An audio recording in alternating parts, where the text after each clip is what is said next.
زلزلت الأرض بأخلاقك يا كريم الأصل. كل اللي شافوه عليك قالوا إنه هفية وواد بوز فك، وعشان متربي ومتعلم صعب إنه يغير في حياته، ونظرياته ما بتتبدلش، ولا يعرف لقمه ولا خيانة، والدين حافظ ما بيتغير، وكمنه طيب وفي حاله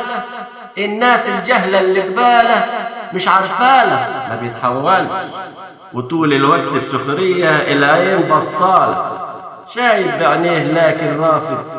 لأمور الكفش، ملهوش في اللف ولا الدوران ولا حتى الغش، يتمنى ينام مرتاح البال وضميره تمام لو حتى ينام ووكلها بمش،